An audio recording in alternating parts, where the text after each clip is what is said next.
Christmas for Joshy. Look what just came in. My motorcycle parts. Yeah, baby. We'll put that on my YZ.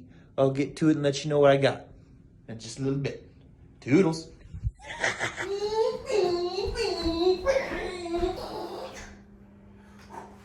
Oh yeah. Welcome to my kitchen. This is where I come to get fat, but not today. Today, I'm going to talk to you about things I got for my new dirt bike. So, this is my first YouTube channel. Actually, it's my first time doing YouTube.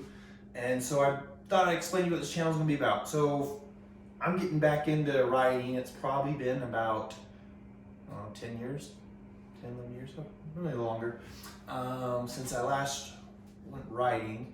I rode a lot when I was a teenager, sold my dirt bike, got married, and haven't seen the dirt bike since. But now I've got one. I got one back, I'm back on track. So this is for those getting back into it or new riders. And last week I got one, or 2 weeks ago I bought one. I bought a YZ250, and I'm going to talk to you about some of the things I bought to get started. So some of the things you're going to need to get started, some of the bare basics, is you're going to need oil for your dirt bike, which I didn't get in this, but I got an air filter. One of the most important things you'll need for your dirt bike is an air filter. This keeps your engine from getting, exploding from having dirt go in there and destroying your top end. And then I got with that some cleaner and some oil for it. Show you how to do that if you guys want. You can prep your air filter. The air filter on the bike I got actually was in pretty good condition, but it's nice to have two. So you can have one in a Ziploc baggie all oiled up and good to go. So if one gets really bad on the trail, you can swap them out and you've got all this extra horsepower on the trails. So the YZ250, as you know, some of you know, I'm not sure what, is a race bike. I'm kind of wanting to change this more to a YZ250X, so it's going to be more for like single track, off-roading trails kind of thing. So first thing I got for that was a skid plate, so I don't ruin my engine. This just gets mounted to the bottom. I'll show you guys that in a future video as well, how you mount this and how everything works on it. My YZ250 is a 2004, so it's the steel frame. I wasn't patient enough, I guess, to wait to get an 06 or newer with the aluminum and the SS forks or whatever. But anyway, so yeah, I'll show you that. And then I got some gloves. You'll definitely be needing gloves. I learned growing up, not having gloves just is not good for your hands. Then I got a tire iron set. Most of the stuff I got from Rocky Mountain, by the way. There's some things I got from Amazon, like this tire iron spoon kit. It was like 18, 17 bucks, but I got this great deal. When you get 3 of these, I think they're 14 inches long. They're kind of dished so you don't puncture your tube in there. And it also comes with these rim protectors, which I thought was nice. And what is these? Valve stems and covers for them.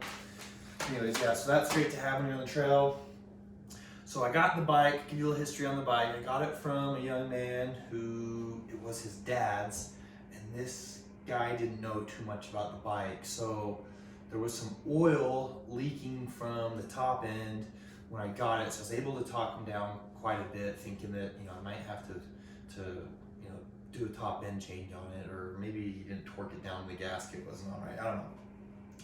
But with further inspection, I took off the complete exhaust, and it was just the O-rings inside the exhaust.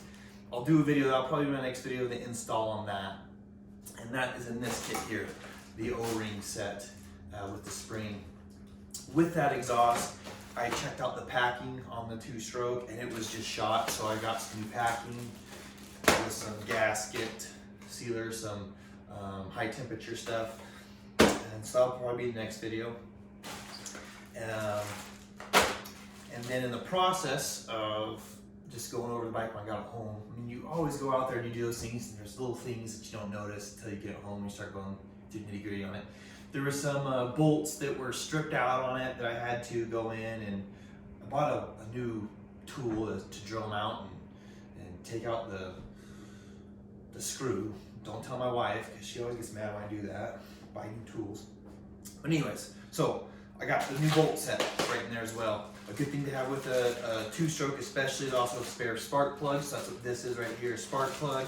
So when you're on the trail, you gum one up, no big deal, you can just switch out on the fly.